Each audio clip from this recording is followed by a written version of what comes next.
Capítulo 1. El hombre que actúa. 1. Acción con propósito y reacción animal. La acción humana es comportamiento con propósito. O podemos decir, acción es la voluntad puesta en operación y transformada en agencia. Está dirigida hacia fines y metas. Es la respuesta significativa del ego a los estímulos y a las condiciones de su entorno. Es el ajuste consciente de una persona al estado del universo que determina su vida. Tales afirmaciones pueden aclarar la definición dada y evitar posibles interpretaciones erróneas. Pero la definición en sí es adecuada, y no necesita más comentario. El comportamiento consciente o con propósito contrasta con el comportamiento inconsciente, esto es, los reflejos y las respuestas involuntarias de las células y nervios del cuerpo a los estímulos. Algunas personas creen que los límites entre el comportamiento consciente y la reacción involuntaria de las fuerzas que operan dentro del cuerpo del hombre son más o menos indefinidos. Eso es correcto solo en la medida en que a veces no es fácil establecer si un comportamiento concreto debe ser considerado voluntario o involuntario. Pero la distinción entre conciencia e inconsciencia es marcada, y puede determinarse claramente. El comportamiento inconsciente de los órganos y células del cuerpo es para el ego que actúa, un dato como cualquier otro hecho del mundo externo. El hombre que actúa tiene que tener en cuenta todo lo que sucede dentro de su propio cuerpo, así como otros datos, por ejemplo, el clima o las actitudes de sus vecinos. Por supuesto, hay un margen dentro del cual el comportamiento con propósito puede neutralizar el funcionamiento de factores corporales. Es factible dentro de ciertos límites tener al cuerpo bajo control. El hombre a veces puede lograr mediante el poder de su voluntad, vencer la enfermedad, compensar la insuficiencia innata o adquirida de su constitución física, o suprimir los reflejos. En la medida de que eso sea posible, el campo de la acción con propósito puede expandirse. Si un hombre se abstiene de controlar la reacción involuntaria de las células y los centros nerviosos, aunque estuviese en posición de hacerlo, desde nuestro punto de vista su comportamiento es con propósito. El campo de nuestra ciencia es la acción humana, no los eventos psicológicos que resultan en la acción. Es precisamente esto lo que distingue la teoría general de la acción humana, la praxeología, de la psicología. El tema de la psicología son los eventos internos que resultan o pueden resultar en una acción específica. El tema de la praxeología es la acción como tal. Esto también resuelve la relación de la praxeología con el concepto psicoanalítico del subconsciente. El psicoanálisis también es psicología y no investiga la acción, sino las fuerzas y factores que impulsan al hombre hacia una acción específica. El subconsciente psicoanalítico es una categoría psicológica y no praxeológica. Sea que una acción se origine en una deliberación clara, o en recuerdos olvidados y deseos reprimidos que desde regiones escondidas, por así decirlo, dirigen la voluntad, no influye en la naturaleza de la acción. El asesino, al que un impulso subconsciente dirige hacia el crimen, y el neurótico, cuya conducta aberrante parece simplemente no tener sentido para un observador no entrenado, ambos actúan. Ellos, como todos, están buscando ciertos fines. El mérito del psicoanálisis es haber demostrado que incluso el comportamiento de los neuróticos y los psicópatas tiene significado, que ellos también actúan y persiguen fines, aunque nosotros, los que nos consideramos normales y cuerdos, digamos que el razonamiento que determina su elección de fines no tiene sentido, y que los medios que eligen para el logro de dichos fines son contrarios a su propósito. El término inconsciente tal como lo usa la praxeología, y los términos subconsciente e inconsciente tal como los aplica el psicoanálisis, pertenecen a dos sistemas diferentes de pensamiento e investigación. La praxeología no menos que otras ramas del conocimiento debe mucho al psicoanálisis. Entonces, se hace más necesario tomar conciencia de la línea que separa la praxeología del psicoanálisis. Acción no es simplemente dar preferencia. El hombre también muestra preferencia en situaciones en las que las cosas y los eventos son inevitables, o se cree que lo son. Así, un hombre puede preferir el sol a la lluvia y puede desear que el sol disipe las nubes. El que solamente tiene esperanza y desea no interfiere activamente en el curso de los eventos y en la edificación de su propio destino. Pero el hombre que actúa elige, determina e intenta alcanzar un fin. De dos cosas que no puede tener al mismo tiempo, selecciona una y renuncia a la otra. Por lo tanto, la acción siempre implica ambos, tomar y renunciar. Expresar deseos y esperanzas, y anunciar la acción planificada, pueden ser formas de acción en la medida en que son ellas mismas lo que se busca en la realización de un determinado propósito. Pero no deben confundirse con las acciones a las que se refieren. no son lo mismo que las acciones que anuncian, recomiendan, o rechazan. La acción es algo real. Lo que cuenta es el comportamiento total de un hombre, y no su hablar sobre actos planificados pero no realizados. Por otro lado, la acción tiene que ser claramente distinguida de la aplicación de trabajo físico. Acción significa el empleo de medios para el logro de fines. Como regla, uno de los medios empleados es el trabajo físico del hombre que actúa. Pero ese no es siempre el caso. Bajo condiciones especiales, una palabra es todo lo que se necesita. Quien da órdenes o prohibiciones puede actuar sin usar su mano de obra. Hablar o no hablar, sonreír o permanecer serio, pueden ser acciones. Consumir y disfrutar no son menos acción que abstenerse de consumir y disfrutar lo que se tiene a disposición. En consecuencia, la praxeología no distingue entre hombre activo o enérgico, y pasivo o perezoso. El hombre vigoroso que se esfuerza diligentemente por mejorar su condición, actúa ni más ni menos, que el hombre letárgico que lentamente toma las cosas como vienen. Porque no hacer nada y estar inactivo también son acciones. Ellas también determinan el curso de los acontecimientos. Donde quiera que estén presentes las condiciones para la interferencia humana, el hombre actúa sin importar si interfiere o se abstiene de interferir. El que tolera lo que puede cambiar, actúa no menos que aquel que interfiere para alcanzar otro resultado. También actúa el hombre que se abstiene de influir en el funcionamiento de los factores fisiológicos e instintivos sobre los que puede influir. Acción no es solo hacer, sino también omitir hacer lo que se puede hacer. Podemos decir que la acción es la manifestación de la voluntad del hombre. Pero eso no agrega nada a nuestro conocimiento. Dado que el término voluntad significa nada más que la facultad del hombre para elegir entre diferentes situaciones, preferir una, dejar de lado la otra, y comportarse de acuerdo con la decisión tomada que busca la situación elegida y renuncia a la otra. 2. Los prerequisitos de la acción humana. Llamamos satisfacción a la situación de un ser humano que no resulta ni puede resultar en acción. El hombre que actúa está ansioso por sustituir una situación menos satisfactoria por una más satisfactoria. Su mente imagina condiciones que le sientan mejor, y su acción tiene como objetivo hacer realidad esa situación deseada. El incentivo que impulsa al hombre a actuar es siempre alguna dificultad. El hombre perfectamente satisfecho con su situación no tendría incentivo alguno para cambiar las cosas. No tendría deseos. Sería perfectamente feliz. No actuaría. Simplemente viviría libre de preocupaciones. Pero para hacer actuar al hombre, la dificultad y la imagen de una situación más satisfactoria, por sí solas no son suficiente. Se requiere una tercera condición. La expectativa de que el comportamiento con propósito tenga el poder de eliminar, o al menos aliviar la dificultad percibida. En ausencia de esta condición, ninguna acción es factible. El hombre debe ceder a lo inevitable. Debe someterse al destino.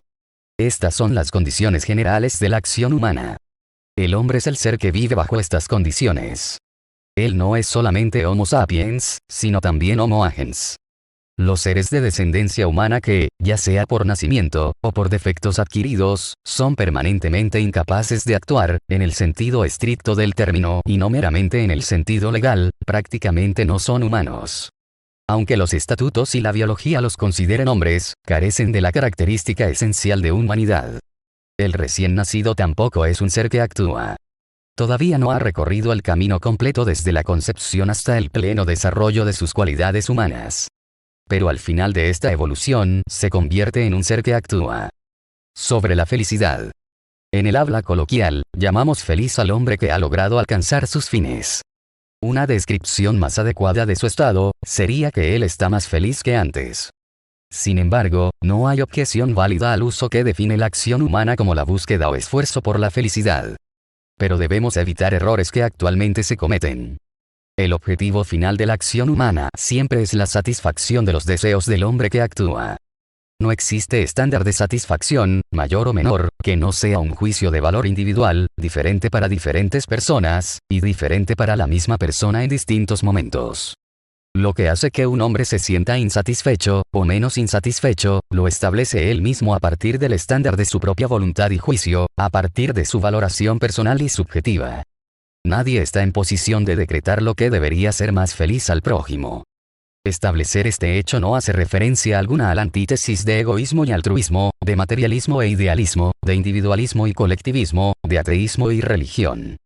Hay personas cuyo único objetivo es mejorar la condición de su propio ego. Hay otras personas para quienes la conciencia de los problemas de sus semejantes causa tanto malestar como el de sus propias necesidades, o incluso más. Hay personas que no desean más que la satisfacción de sus apetitos sexuales, de comida, de bebida, de mansiones lujosas, y de otras cosas materiales. Pero otros hombres se preocupan más por los placeres comúnmente llamados superiores a ideales. Hay individuos dispuestos a ajustar sus acciones a los requerimientos de la cooperación social. Por otro lado, hay gente recalcitrante que desafía las reglas de la vida social. Hay personas para quienes el objetivo último de su peregrinación en la tierra es la preparación para una vida de felicidad eterna. Hay otras personas que no creen en las enseñanzas de ninguna religión y no permiten que sus acciones sean influenciadas por ellas. La praxeología es indiferente a los objetivos finales de la acción. Sus hallazgos son válidos para todo tipo de acción, independientemente de los fines que busca. Es la ciencia de los medios, no de los fines. Aplica el término felicidad en un sentido puramente formal. En terminología praxeológica, la proposición, el objetivo genuino del hombre es alcanzar la felicidad, es tautológico. No implica ninguna proposición acerca de la situación a partir de la cual el hombre espera felicidad. La idea de que el incentivo para la actividad humana es siempre alguna insatisfacción, y que su objetivo siempre es remover esa insatisfacción tanto como sea posible, esto es, hacer que el hombre que actúa se sienta más feliz, es la esencia de las enseñanzas del eudemonismo y el hedonismo. La ataraxia epicúrea es ese estado de perfecta felicidad y satisfacción, a la cual toda actividad humana apunta sin alcanzarla completamente. Frente a la grandeza de esta cognición, muchos representantes de esa filosofía no reconocieron el carácter puramente formal de las nociones de dolor y placer, y les dieron un significado material y carnal. Las escuelas teológicas, místicas y otras de ética heterónoma, no sacudieron el núcleo del epicureísmo, porque no podían plantear ninguna otra objeción más que su descuido de los placeres superiores y más nobles. Es cierto que los escritos de varios de los primeros defensores del eudemonismo, del hedonismo, y del utilitarismo, están en algunos puntos abiertos a mala interpretación. Pero el lenguaje de los filósofos modernos, y aún más el de los economistas modernos, es tan preciso y sencillo que posiblemente no se produzca ninguna interpretación errónea. Sobre los instintos y los impulsos. No se amplía la comprensión del problema fundamental de la acción humana con los métodos de la sociología basada en instintos. Dicha escuela clasifica los diversos objetivos concretos de la acción humana, y asigna a cada clase un instinto especial como motivo. El hombre aparece como un ser movido por diversos instintos y disposiciones innatas. Algunos asumen que esa explicación destruye todas las enseñanzas de la economía y la ética utilitaria. Sin embargo, Feuerbach ha observado que todo instinto es un instinto hacia la felicidad. El método de la psicología basada en instintos, y de la sociología basada en instintos, consiste en una clasificación arbitraria de los objetivos inmediatos de la acción, y en considerar cada uno de ellos como una esencia fundamental de la realidad. Mientras que la praxeología dice que el objetivo de la acción es remover cierta insatisfacción, la psicología basada en instinto dice que es la satisfacción de un deseo instintivo. Muchos defensores de la escuela del instinto están convencidos de haber demostrado que la acción no está determinada por la razón, sino que proviene de las profundidades de las fuerzas, impulsos, instintos y disposiciones innatas, que no están abiertas a una elucidación racional. Están seguros de haber logrado exponer la superficialidad del racionalismo, y la precariedad de la economía como un tejido de conclusiones falsas derivadas de supuestos psicológicos falsos. Sin embargo, el racionalismo, la praxeología y la economía, no se ocupan de la fuente última ni del objetivo último de la acción, sino de los medios aplicados para el logro del fin buscado. Por insuperables que sean las profundidades desde las cuales emerge el impulso o el instinto, los medios que el hombre elige para su satisfacción, están determinados por una consideración racional de gastos y éxito. Quien actúa bajo un impulso emocional también actúa. Lo que distingue una acción emocional de otras acciones es la evaluación del costo y el resultado. Las emociones desarreglan las valuaciones. Inflamado por la pasión, el hombre ve el objetivo como más deseable, y el precio que tiene que pagar como menos oneroso de lo que lo vería en una fría deliberación. Los hombres nunca han dudado de que incluso en un estado emocional, los medios y los fines se ponderan, y que es posible influenciar el resultado de esta deliberación, haciendo que el impulso apasionado sea más costoso. Castigar ofensas criminales cometidas en un estado emocional, o de intoxicación, más levemente que otras ofensas, sería equivalente a alentar tales excesos. La amenaza de represalias severas no falla en disuadir incluso a las personas movidas por una pasión aparentemente irresistible. Interpretamos el comportamiento animal sobre la suposición de que el animal cede al impulso que prevalece en el momento. Al observar que el animal se alimenta, cohabita, y ataca a otros animales u hombres, hablamos de sus instintos de nutrición, reproducción y agresión. Asumimos que tales instintos son innatos, y que perentoriamente demandan satisfacción. Pero es diferente para el hombre. El hombre es un ser que puede resistir el impulso que más urgentemente pide satisfacción. El hombre es un ser capaz de someter sus instintos, emociones e impulsos. Él puede racionalizar su comportamiento. Él renuncia a la satisfacción de un impulso, para satisfacer otros deseos. No es una marioneta de sus apetitos. Un hombre no viola a cada mujer que agita sus sentidos. No devora cada pedazo de comida que lo atrae. No derriba a golpes a cada tipo que le gustaría matar. Él arregla sus deseos en una escala, él elige. En resumen, él actúa. Lo que distingue al hombre de las bestias, es precisamente que él ajusta su comportamiento deliberadamente. El hombre es el ser que tiene inhibiciones, que puede dominar sus impulsos y deseos, que tiene el poder de suprimir deseos e impulsos instintivos. Puede suceder que un impulso surja con tal vehemencia que no haya desventaja que su satisfacción pueda causar que parezca lo suficientemente grande como para impedir que el individuo la satisfaga. En este caso también hay elección. El hombre decide a favor de ceder al deseo en cuestión. 3.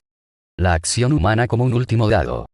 Desde tiempos muy remotos, los hombres han querido conocer el primer motor, la causa de todo ser y de todo cambio, la sustancia última de la cual todo se deriva, y que es la causa de sí misma. La ciencia es más modesta. Es consciente de los límites de la mente humana y de la búsqueda humana de conocimiento. Su objetivo es rastrear paso a paso en reversa todo fenómeno hasta su causa. Pero se da cuenta de que estos esfuerzos necesariamente chocarán con muros insuperables. Hay fenómenos que no pueden analizarse y rastrearse hacia otros fenómenos. Ellos son lo último que está dado. El progreso de la investigación científica puede tener éxito en demostrar que algo previamente considerado como un último dado puede ser reducido a componentes. Pero siempre habrá algunos fenómenos irreductibles e inanalizables, algo último que está dado. El monismo enseña que no hay más que una última sustancia, el dualismo que hay dos, el pluralismo que hay muchas. No tiene sentido discutir sobre esos problemas. Tales disputas metafísicas son interminables. El estado actual de nuestro conocimiento no proporciona los medios para resolverlos con una respuesta que todo hombre razonable considere satisfactoria. El monismo materialista sostiene que los pensamientos y la voluntad humana son producto de la operación de los órganos corporales, de las células del cerebro y los nervios. El pensamiento humano, la voluntad y la acción son creados únicamente por procesos materiales que un día serán completamente explicados por los métodos de investigación física y química. Eso también es una hipótesis metafísica, aunque sus seguidores la consideran como una verdad científica inquebrantable e innegable. Varias doctrinas han sido desarrolladas para explicar la relación entre la mente y el cuerpo. Son meras conjeturas sin ninguna referencia a los hechos observados.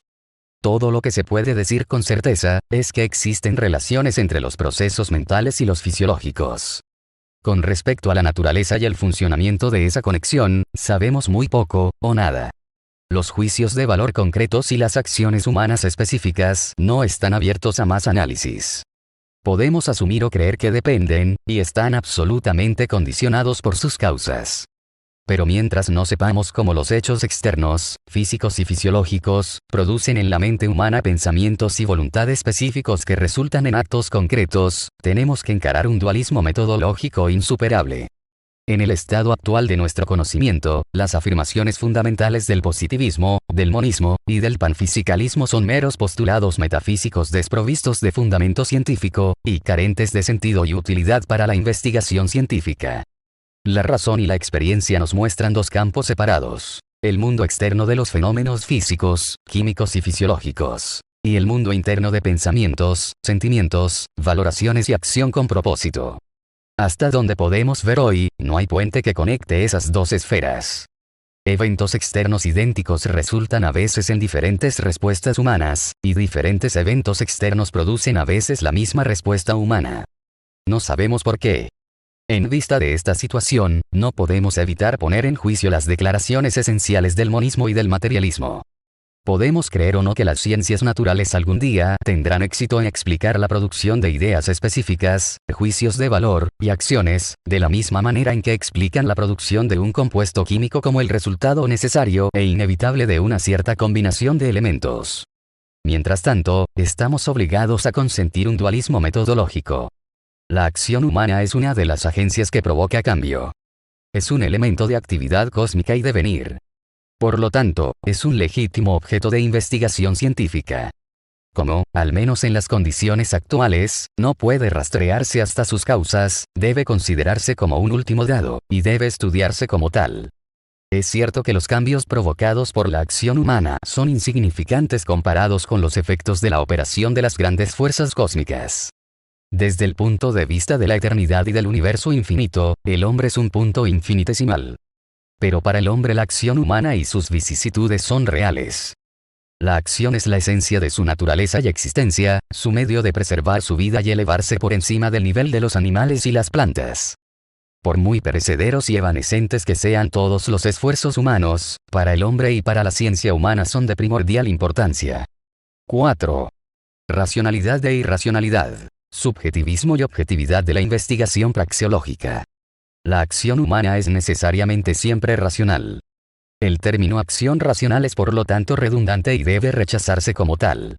Cuando se aplican a los fines últimos de la acción, los términos racional e irracional son inapropiados y sin sentido.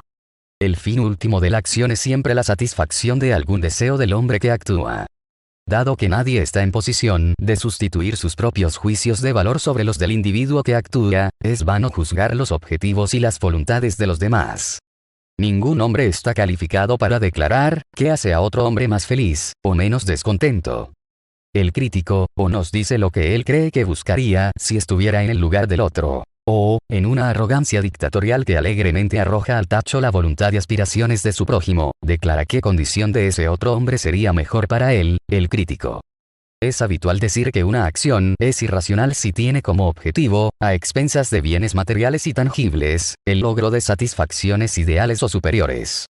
En este sentido, la gente dice, por ejemplo, a veces con aprobación, a veces con desaprobación, que el hombre que sacrifica su vida, su salud o su riqueza, por el logro de bienes superiores, como sus convicciones religiosas, filosóficas y políticas, o la libertad y el florecimiento de su nación, está motivado por consideraciones irracionales. Sin embargo, el esfuerzo por alcanzar esos fines superiores no es ni más ni menos racional o irracional que el esfuerzo por alcanzar otros fines humanos. Es un error asumir que el deseo de satisfacer las necesidades básicas de la vida y la salud es más racional, natural o justificado que el esfuerzo por otros bienes o amenidades. Es cierto que el apetito por alimento y refugio es común a los hombres y otros mamíferos, y que por regla general, el hombre que carece de ellos concentra sus esfuerzos en la satisfacción de esas necesidades urgentes y no le interesan demasiado otras cosas. El impulso por vivir, preservar su vida, y aprovechar toda oportunidad de fortalecer sus fuerzas vitales, es una característica primordial de la vida, presente en todo ser vivo. Sin embargo, ceder a ese impulso no es, para el hombre, una necesidad inevitable. Mientras que todos los demás animales, son incondicionalmente movidos por el impulso de preservar sus propias vidas y por el impulso de la proliferación, el hombre tiene el poder de dominar incluso esos impulsos. Él puede controlar tanto sus deseos sexuales como su voluntad de vivir. Puede renunciar a su vida cuando las condiciones, solo bajo las cuales él la preservaría, parecen intolerables. El hombre es capaz de morir por una causa o de suicidarse. Vivir es para el hombre el resultado de una elección, de un juicio de valor. Es lo mismo para el deseo de vivir en opulencia. La existencia de hombres que renuncian a los bienes materiales, por aferrarse a sus convicciones, y por preservar su dignidad y respeto por sí mismos, es evidencia de que la búsqueda de bienes más tangibles, no es inevitable sino el resultado de una elección. Por supuesto, la inmensa mayoría prefiere la vida a la muerte, y la riqueza a la pobreza. Es arbitrario considerar solo la satisfacción de las necesidades fisiológicas del cuerpo como naturales, y por lo tanto racionales, y todo lo demás como artificial, y por lo tanto irracional. El rasgo característico de la naturaleza humana es que el hombre no solo busca alimento, refugio y convivencia, como todos los demás animales, sino que también busca otro tipo de satisfacción. El hombre tiene deseos y necesidades específicamente humanas, que podemos llamar superiores a las que tiene en común con los otros mamíferos. Cuando se aplican a los medios elegidos para la consecución de fines, los términos racional e irracional implican un juicio sobre la conveniencia y eficacia del procedimiento empleado. El crítico aprueba o desaprueba el método desde el punto de vista de si es o no el más adecuado para alcanzar el objetivo en cuestión.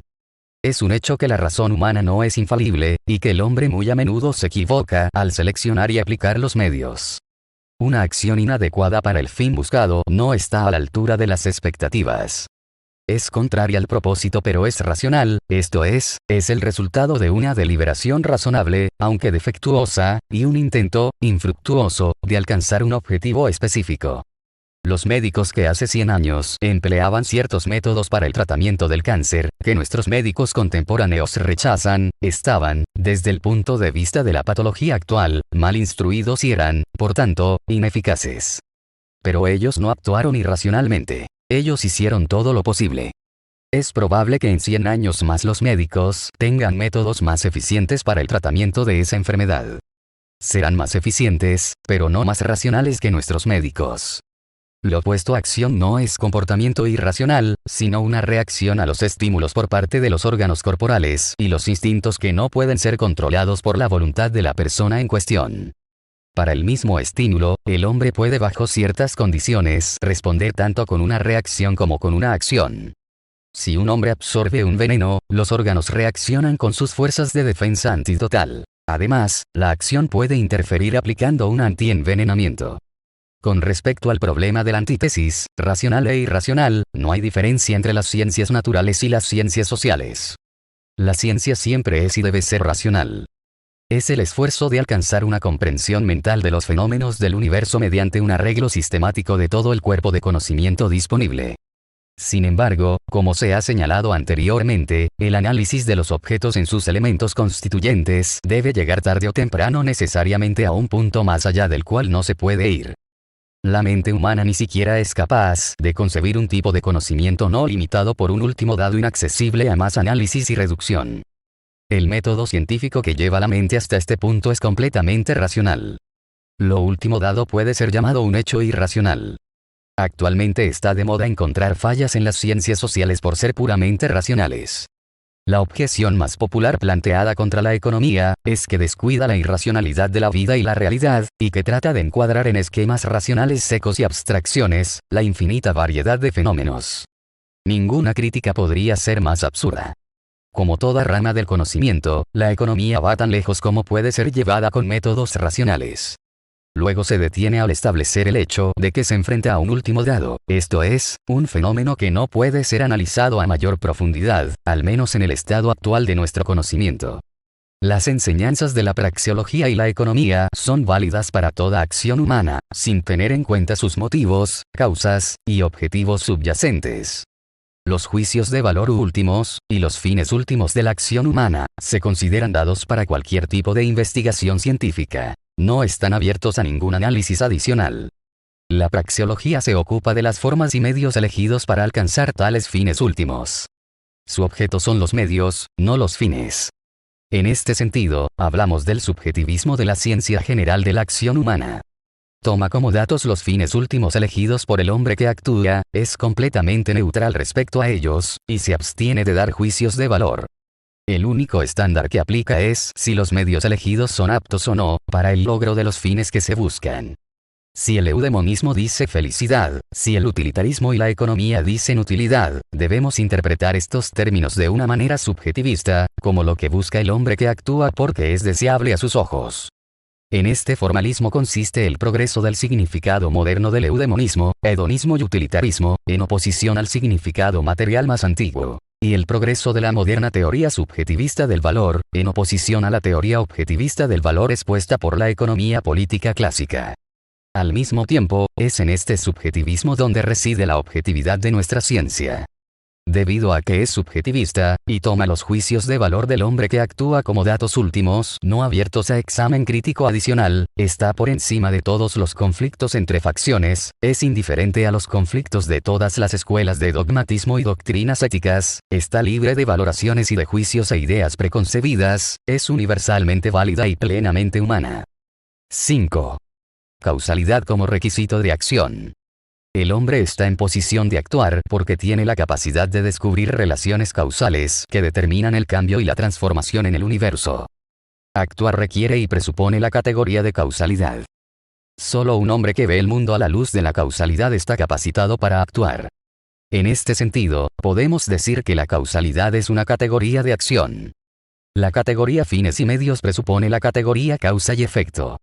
En un mundo sin causalidad ni regularidad en los fenómenos, no habría campo para el razonamiento humano y la acción humana.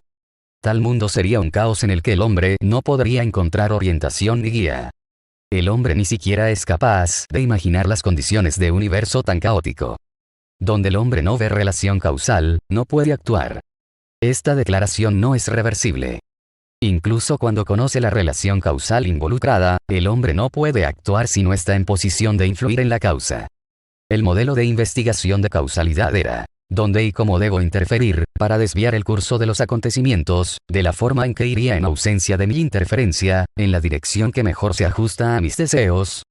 En este sentido, el hombre plantea la pregunta, ¿quién, o qué, está en el fondo de las cosas? Él busca la regularidad y la ley, porque quiere interferir.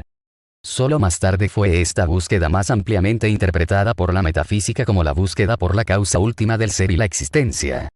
Se necesitaron siglos para llevar de vuelta estas ideas exageradas y extravagantes, a la cuestión más modesta de, ¿dónde tiene uno que interferir, o si uno es capaz de interferir, para alcanzar este o aquel fin?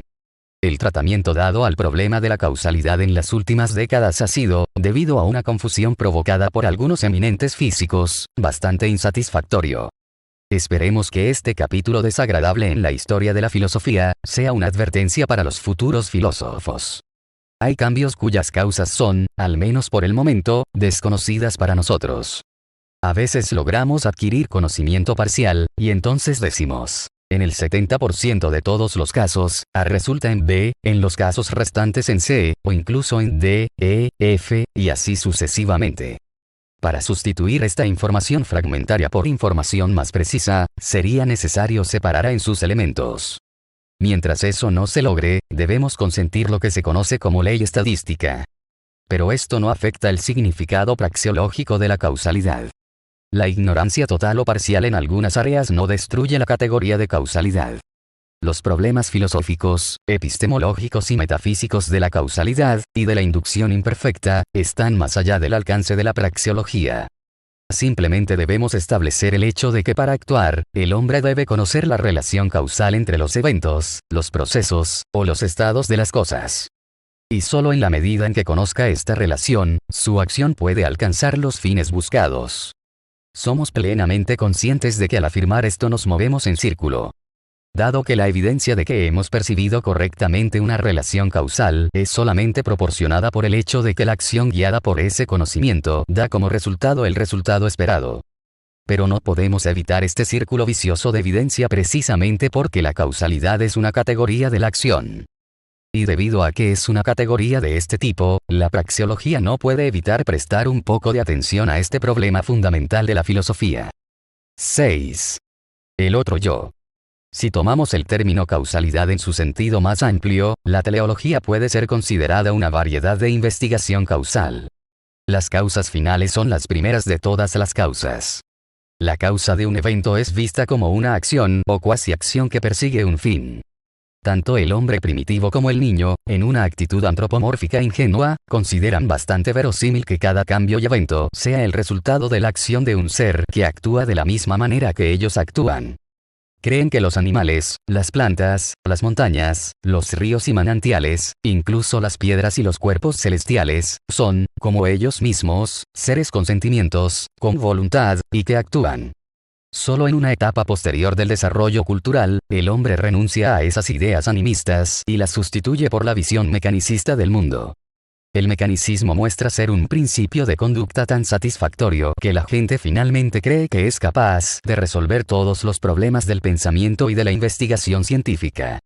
El materialismo y el panfisicalismo proclaman el mecanicismo como la esencia de todo conocimiento, y los métodos experimentales y matemáticos de las ciencias naturales, como el único modo científico de pensar.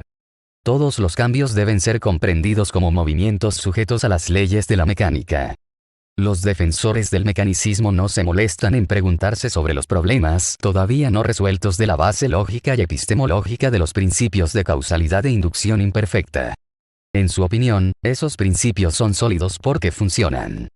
El hecho de que los experimentos en el laboratorio produzcan los resultados predichos por las teorías, y que las máquinas en las fábricas funcionen en la forma prevista por la tecnología, demuestra, dicen, la solidez de los métodos y los hallazgos de las ciencias naturales modernas.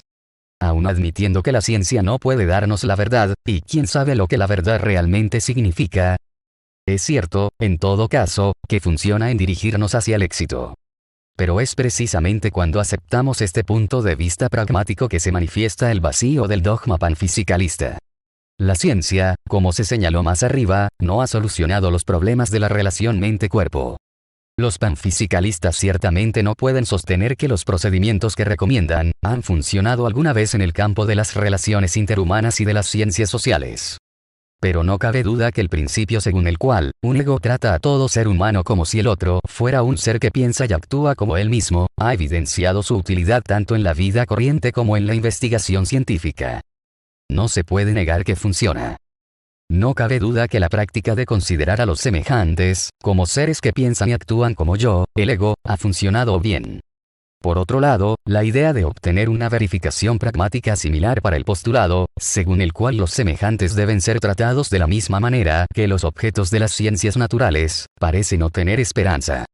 Los problemas epistemológicos planteados por la comprensión del comportamiento de otras personas, no son menos intrincados que los de la causalidad y la inducción incompleta. Podría admitirse que es imposible proporcionar evidencia concluyente para las proposiciones, de que mi lógica es la lógica de todas las demás personas, y absolutamente la única lógica humana, y que las categorías de mi acción son las categorías de acción de todas las demás personas, y absolutamente las categorías de toda acción humana. Sin embargo, el pragmático debe recordar que estas proposiciones funcionan tanto en la práctica como en la ciencia, y el positivista no debe pasar por alto el hecho de que al dirigirse a sus semejantes presupone, tácita e implícitamente, la validez intersubjetiva de la lógica, y por tanto, la realidad del pensamiento y la acción del otro yo, de su eminente carácter humano. Pensar y actuar son las características humanas específicas del hombre. Son peculiares a todos los seres humanos. Son, más allá de la membresía en la especie zoológica Homo sapiens, la marca característica del hombre como hombre. No es el alcance de la praxeología investigar la relación entre el pensar y el actuar. Para la praxeología es suficiente establecer el hecho de que solo hay una lógica que es inteligible para la mente humana, y que solo hay un modo de acción que es humano y comprensible para la mente humana. Si hay o si puede haber en algún otro lugar, otros seres, sobrehumanos o subhumanos, que piensen y actúen de forma diferente, está fuera del alcance de la mente humana. Debemos restringir nuestros esfuerzos al estudio de la acción humana. Esta acción humana que está inextricablemente vinculada con el pensamiento humano está condicionada por la necesidad lógica. Es imposible para la mente humana concebir relaciones lógicas en desacuerdo con la estructura lógica de nuestra mente. Es imposible para la mente humana concebir un modo de acción cuyas categorías difieran de las categorías que determinan nuestras propias acciones. Para el hombre solo hay dos principios disponibles para la comprensión mental de la realidad, a saber, la teleología y la causalidad. Lo que no puede incluirse en alguna de esas categorías está absolutamente escondido para la mente humana. Un evento no abierto a interpretación con uno de esos dos principios es inconcebible y misterioso para el hombre. El cambio puede ser concebido como el resultado de la operación de causalidad mecanicista, o de la conducta con propósito. Para la mente humana no hay tercera vía disponible. Es cierto, como ya se ha mencionado, que la teleología puede ser vista como una variedad de causalidad. Pero el establecimiento de ese hecho no anula las diferencias esenciales entre las dos categorías. La visión panmecanicista del mundo sigue un monismo metodológico. Solo reconoce la causalidad mecanicista, le atribuye solo a ella valor cognitivo, o al menos valor cognitivo más elevado que la teleología. Esa es una superstición metafísica. Ambos principios de cognición, causalidad y teleología, son, debido a las limitaciones de la razón humana, imperfectos y no transmiten conocimiento último. La causalidad conduce a una regresión al infinito que la razón nunca puede agotar. La teleología se queda corta apenas se plantea la pregunta de qué es lo que mueve al primer motor. Cualquiera de los dos métodos se detiene en un último grado que no puede analizarse ni interpretarse. El razonamiento y la investigación científica nunca pueden llegar a la certidumbre apodíctica total y al conocimiento perfecto de todas las cosas. El que busca eso tiene que hacer uso de la fe, y trata de aquietar su conciencia abrazando un credo, o una doctrina metafísica. Si no trascendemos el reino de la razón y la experiencia, no podemos dejar de reconocer que nuestros semejantes actúan. No somos libres de ignorar este hecho en aras de una idea preconcebida que está de moda, y una opinión arbitraria. La experiencia diaria demuestra no solo que el único método adecuado para estudiar las condiciones de nuestro entorno no humano lo proporciona la categoría de causalidad. Demuestra, no menos convincentemente, que nuestros semejantes son seres que actúan como nosotros mismos. Para la comprensión de la acción no hay más que un esquema de interpretación y análisis disponible, a saber, el proporcionado por la cognición y el análisis de nuestro propio comportamiento con propósito.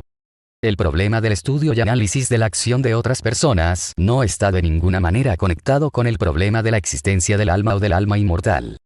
En la medida en que las objeciones del empirismo, el conductismo y el positivismo están dirigidas contra cualquier variedad de teorías sobre el alma, no afectan nuestro problema. La cuestión que tenemos que tratar es si es posible entender la acción humana intelectualmente, si uno se rehúsa a comprenderla como comportamiento significativo y con propósito que busca el logro de fines definidos. El conductismo y el positivismo quieren aplicar los métodos de las ciencias naturales empíricas a la realidad de la acción humana. La interpretan como una respuesta a los estímulos. Pero esos estímulos en sí mismos no están abiertos a la descripción por los métodos de las ciencias naturales. Todo intento de describirlos debe referirse al significado que los hombres que actúan les atribuyen. Podemos llamar a la oferta de un producto un estímulo. Pero lo que es esencial en tal oferta y lo distingue de otras ofertas, no puede describirse sin entrar en el significado que los actores atribuyen a la situación. Ningún artificio dialéctico puede borrar el hecho de que el hombre es impulsado por el objetivo de alcanzar ciertos fines. Es ese comportamiento con propósito, esto es, la acción, el tema de nuestra ciencia. No podemos abordar nuestro tema, si no tomamos en cuenta el significado que el hombre que actúa adhiere a la situación, esto es, la situación dada, y su propio comportamiento respecto a esa situación. No es apropiado que el físico busque las causas finales, porque no hay señal de que los eventos que son materia de la física, se interpreten como el resultado de las acciones de un ser que persigue objetivos de una manera humana. Tampoco es apropiado que el praxeólogo ignore la operación de la voluntad y la intención del ser que actúa. Indudablemente son hechos dados. Si lo ignorara, dejaría de estudiar la acción humana. Muy a menudo, pero no siempre, los eventos en cuestión pueden investigarse tanto desde el punto de vista de la praxeología como desde el de las ciencias naturales. Pero el que se ocupa del disparo de un arma de fuego desde el punto de vista físico y químico, no es un praxeólogo. Él descuida los problemas que la ciencia del comportamiento humano con propósito tiene como objetivo aclarar.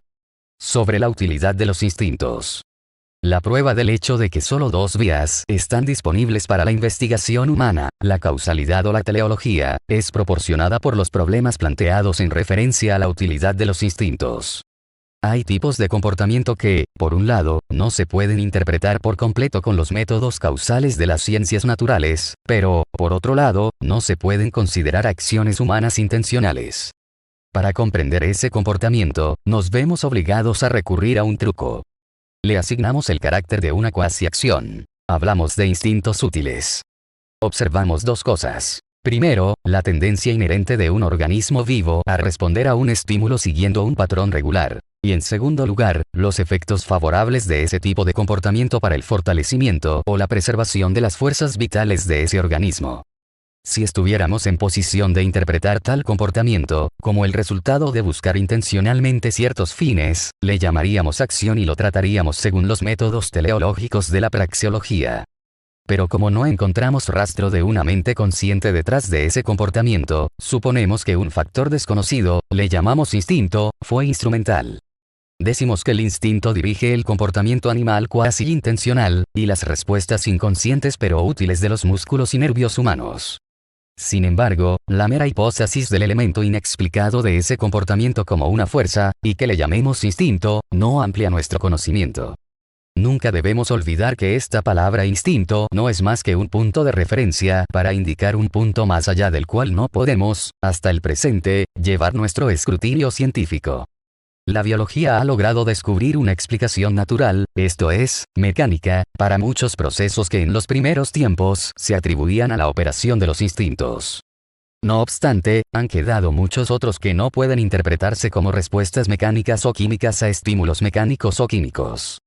Los animales muestran actitudes que no pueden ser comprendidas de otra forma que suponiendo la operación de un factor que dirigía. La meta del conductismo de estudiar la acción humana desde fuera, con los métodos de la psicología animal, es ilusoria. Tan pronto como el comportamiento animal va más allá de los simples procesos fisiológicos como la respiración y el metabolismo, solo puede ser investigado con la ayuda de los conceptos de significado desarrollados por la praxeología. El conductista aborda su objeto de estudio con las nociones humanas de propósito y éxito. Sin darse cuenta, aplica a su objeto de estudio los conceptos humanos de serviciabilidad y perniciosibilidad. Se engaña a sí mismo al excluir toda referencia verbal a la conciencia y a la búsqueda de fines. De hecho, la mente del conductista está buscando ciertas metas, y mide cada actitud con su noción distorsionada de serviciabilidad. La ciencia del comportamiento humano, en la medida en que no es fisiología, no puede abandonar la referencia al significado y al propósito. No puede aprender nada de la psicología animal y de la observación de las reacciones inconscientes de los bebés recién nacidos. Por el contrario, la psicología animal y la psicología infantil no pueden renunciar a la ayuda que brinda la ciencia de la acción humana. Sin categorías praxeológicas, estaríamos perdidos para concebir y comprender el comportamiento de los animales y de los bebés. La observación del comportamiento instintivo de los animales llena de asombro al hombre, y plantea preguntas que nadie puede responder satisfactoriamente. Sin embargo, el hecho de que los animales e incluso las plantas reaccionen de manera cuasi intencional no es ni más ni menos milagroso que el hombre que piensa y actúa, que en el universo inorgánico prevalezcan las correspondencias funcionales que describe la física, y que en el universo orgánico ocurran los procesos biológicos.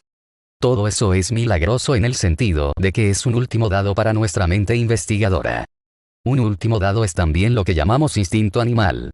Al igual que los conceptos de movimiento, fuerza, vida, y conciencia, el concepto de instinto también es simplemente un término para significar un último dado.